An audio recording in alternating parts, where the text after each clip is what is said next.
G'day there guys, my wife just left me and took the kids and now I have to pay full custody. What will I do? You can tell me today on today's episode of r/relationship advice. Hope you enjoy the stories, tell me what you think of it, and that's all I have to say. Posted by user ThrowRA Anniversary 1. Titled, My 27 female, boyfriend, 30 male, spent our anniversary with another girl because he was angry my ex, 28 male, visited my parents. 2 weeks ago, it was mine and Mark's anniversary. We've been dating for 2 years. We had plans after he finished work, but he never showed up. I tried to call and text him, but he ignored me all day and didn't contact me until after 1 a.m. He was drunk and went on a rant about how I deserved this because I shouldn't have invited Jason, my ex, to my parents' house. I was pretty mad at him and told him I thought we should break up. He ended up apologizing profusely and assuring me he would never do something like that again and he was just feeling insecure. I decided to give him a second chance. To clarify about Jason, we had an amicable breakup 3 years ago because we didn't like having a long-distance relationship whilst he was away for medical school. My dad had a heart attack a week before my anniversary, and Jason went to see him since his mum is friends with mine. Me and Mark turn up whilst he was there. Jason was discussing some of the treatment options the doctors had given my dad and my mum. He left a little while later. When he left, my mum made a comment about how helpful Jason was. Mark mentioned later that he didn't like that Jason was there or what my mum said about him. But I reassured him that he was there as a family friend and not an ex. He seemed to be over it after that. Yesterday, Mark's friend Penelope mentioned how Mark had gone out with her and a group of her friends that day. I'm furious, because he told me he had spent the day at a bar alone getting drunk. Mark doesn't understand why I'm angry over this, since I already forgave him for missing our anniversary. I would suggest it heavily. He's obviously not ready for something serious if he's going to throw a tantrum, purposely ditch your anniversary to then lie to your face and say he was drunk by himself. Then his female friend broke the actual truth to you that he wasn't alone and was drunk with friends, while you were, I'm guessing, clearly upset and angry for missing an important date. He never tried to hear why your ex was there, I'm guessing. He wanted to punish you? If so, that's childish, and I wouldn't want to be stuck dating a man-child that would rather be petty than actually talk. We did talk about my ex being there, and he seemed to understand, only to pull this a week later. Wait, so you both had a talk about this, and you were okay with everything.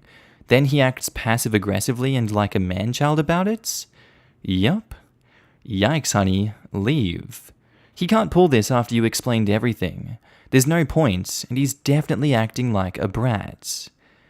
Seems like Jason is a sweetheart, while Mark lied about something in a roundabout way of getting back at you for a harmless and somewhat benevolent action of someone else. Mark seems a little slimy, and can I have Jason's number? I don't have it, sorry. First paragraph, you said you invited the ex over, or at least that is what your current boyfriend thinks. Second paragraph makes it sound like ex just showed up on his own to check in on your dad. Your boyfriend definitely should have talked to you in either situation. If it was the second situation, then he is definitely overreacting. If it was the first situation, then he's still overreacting, but he does have some possible reasonable concerns, albeit also maybe from insecurity. There is more to it than just your ex being there. Your boyfriend needs to communicate whatever he is feeling or thinking to you. Sounds like the communication between you two needs some work. Like most answers on here, just communicate with each other. If you or him aren't willing to be open and honest with one another, then I'd recommend reconsidering a relationship together. Sorry for the confusion. I didn't invite him, but my boyfriend assumed I did. Is Jason still available? Because Jason seems like a wonderful human being, and your current boyfriend very much is not. I've done long distance, and it sucked. But it's a hell of a lot better than dating an immature lying man-child.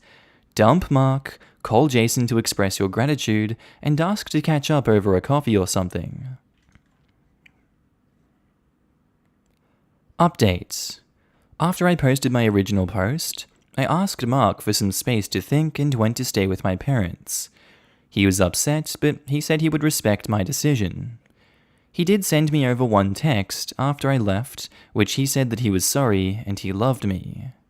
Jason's mum called me the day after to ask if she could give him my number. This was very random since he's always respected my decision not to stay in touch with him, so I figured it had to be something important. I gave her the go-ahead and Jason called me later in the day. He sounded pretty irritated on the phone and asked me to tell my boyfriend to leave him alone. Mark had been harassing him on Facebook all day since I moved out. He'd sent him some nasty and threatening messages, and he also commented on every picture that included me on his profile. Mark's messages read like he was drunk. Not that that is an excuse. Jason did block him, but Mark kept making new accounts. I was super embarrassed by his behavior and apologized to Jason and told him I'd talk to Mark. Mark denied it. He tried to say Jason faked the screenshots he sent me to make Mark look bad. When I told him I didn't believe him, he got angry and tried to twist it back onto me again. He asked me why Jason even had my number, why we were even talking to each other, and he accused me of letting him ruin our relationship. He also made a comment about how I should just go F Jason if that's what I wanted. I think my relationship is dead. I wanted to try to address his jealousy and how he handles it to see if we could work things out, but he just isn't willing or able to talk about it without getting defensive. The last conversation I had with Jason was him sending me a screenshot of Mark apologizing to him, but this just feels performative now. I don't really know what I'll do, but I'll post a final update when I've made my decision. Unfortunately, I don't have that update on hand, but if and when it's posted, I will cover it. Wow, Mark really let his jealousy ruin his relationship. How embarrassing. I snickered at his comments saying he's letting Jason ruin their relationship, when he is clearly doing that himself, and too self-centered and irrational to understand that. Good riddance. Yeah, your now ex-boyfriend is an insecure and jealous ass. Neither you or Jason did anything wrong. Mark, on the other hand, single-handedly imploded your entire relationship with his insanity. Can we all just appreciate that this is the behavior coming from a 30-year-old man? Tell me this doesn't sound like a 16-year-old posting. OP, you're too old for this crap. Making fake accounts on Facebook? So he's too drunk to be responsible for his actions and apologetic, but not drunk enough to text properly and go through the million questions to make an account. I got so embarrassed reading this. Making multiple Facebook accounts to harass your girlfriend's ex? Ew. I had to double check your ages after reading the updates. Your, I hope, ex-boyfriend is super immature. First, he ignored you and went out with another woman on your anniversary instead of talking to you and figuring out why your ex was at your parents' house. Then he starts harassing someone when things don't go his way. He's showing you how he reacts to conflicts. Imagine being married to this man or having kids with him. Imagine him taking care of kids. Anything goes how he wants, he blames the child. Makes the child miserable. He is not a good partner. Definitely not a marriage candidate, in no way would be a good parent. Posted by user ThrowRA Kid Dilemma. Titled, My wife gave birth to a black baby that clearly isn't mine, and I'm divorcing her. But I'm worried about the relationship between my two kids and their new half-sister. A month ago, my wife gave birth to a black baby girl. We are both white, so she was forced to admit that the child was a result of a one-night stand last year. I've started divorce proceedings, although we're still living together for now.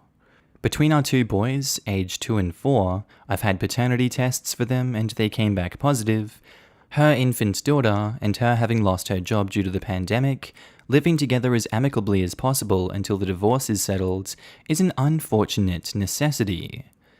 Naturally, I have no ill will towards the baby, and I've been disgusted by some of the comments I've heard from family members, friends, co-workers, and others, all who seem to be fixated on the racial angle of this. As if the most salient part of this isn't that my wife cheated, but that she cheated with a black man, and that the baby is black. What really worries me is that my two sons might pick up on these narratives. They are too young to really understand what's happening now, but I'm worried that as they grow to understand the situation, they might grow to resent their half-sister for breaking up their parents' marriage.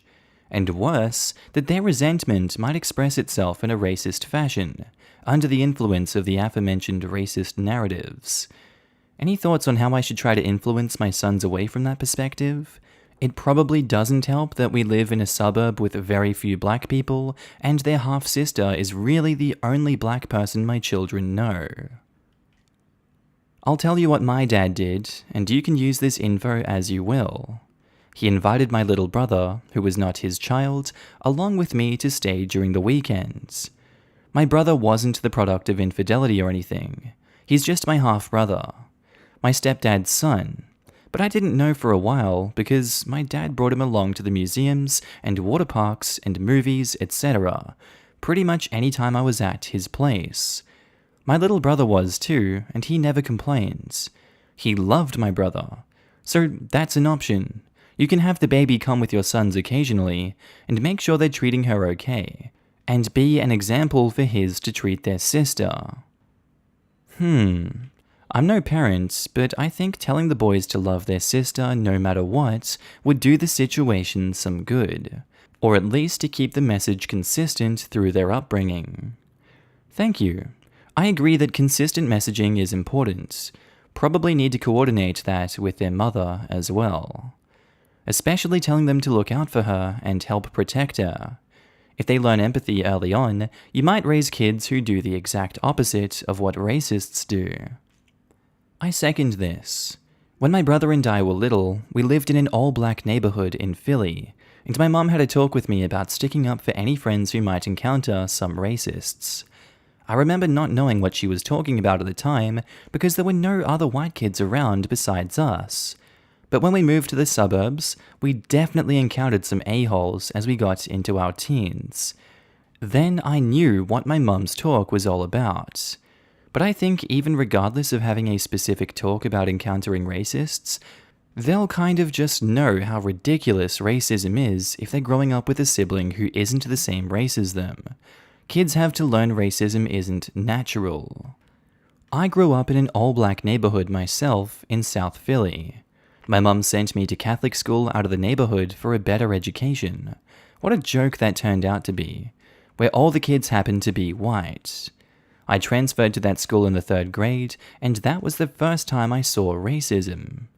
My peers obviously learned it from their parents, but I remember feeling so hurt, even though I was white myself. Children certainly pick up racism from their parents and carry it with them. It's truly sad. In regards to the family and friends talking about the black man and the black baby, look these people straight in the eye and ask them if they would have been okay with your wife's cheating if she had slept with a blonde-haired, blue-eyed white man. Also, if you can at all avoid it, don't leave your kids alone with any of these people. You'll need to be there to tell them, stop talking about my kid's sister like that. I think I'll be saying that more or less verbatim. Go for it. Make them feel as awkward as they've made you feel.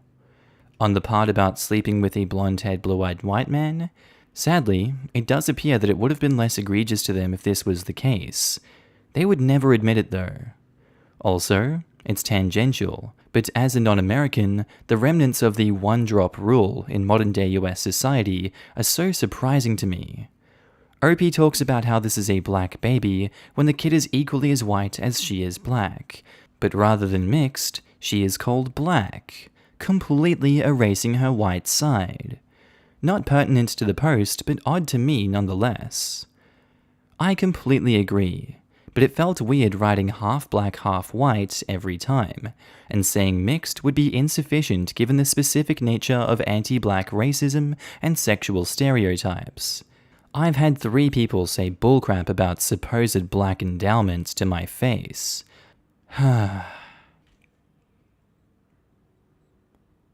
Update. Unfortunately, my last post was locked, but I received a lot of helpful PMs from people. I'm particularly thankful to those who have lived through a similar situation or have family and friends who have done so, and sent me advice on how this affected them and how to navigate the situation. I'd also like to thank the hundreds of mouth-breathing bigots who spammed my inbox.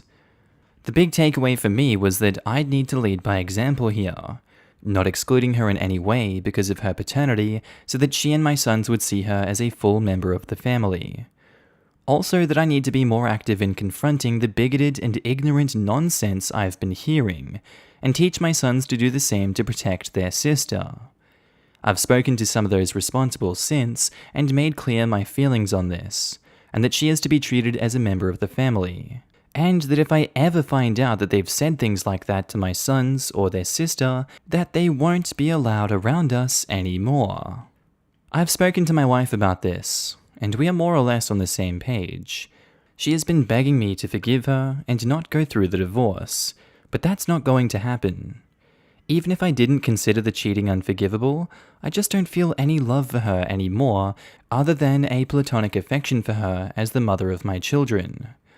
My sons are handling this as well as can be expected. The 4-year-old doesn't fully understand, but is upset by the change in the household. Thankfully, he's easily distracted. The 2-year-old is thankfully too young to comprehend what's going on, but has definitely picked up on how withdrawn his mother has become. They are both fascinated with their new little sister, so there's that silver lining. My wife is OTOH, isn't in good shape at all.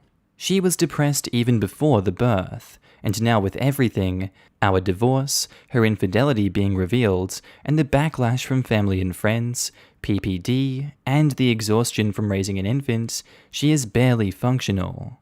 She has been seeing a therapist, and I have been pressuring some of our family and friends to be supportive of her, because even if they think she deserves it, her current state is making it harder for me and our children. It's become very obvious to me that even after the divorce is finalized, we are going to have to live together for a while longer.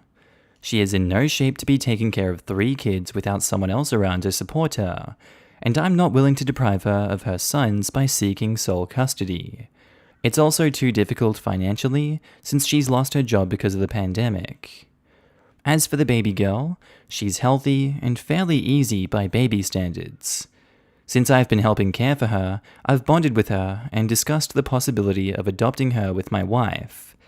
She can't contact the father, as the only thing she knows about him is his first name.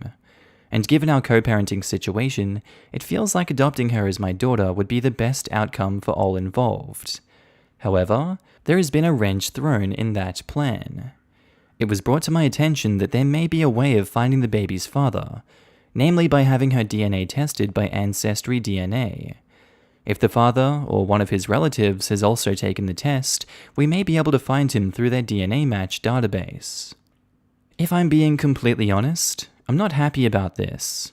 I've already started to think of the baby girl as my daughter, and having him in our lives would massively complicate the family dynamic. Plus, we live in Seattle, and she met him in Philadelphia. So God knows how they'd even make it work if he wanted to be the kid's father. However, I recognize that this is a selfish reaction. If we have a chance of finding her biological father, we owe it to her to do so. If only so that she has access to her paternal medical history, and so that she can have a relationship with him if and when she chooses to do so.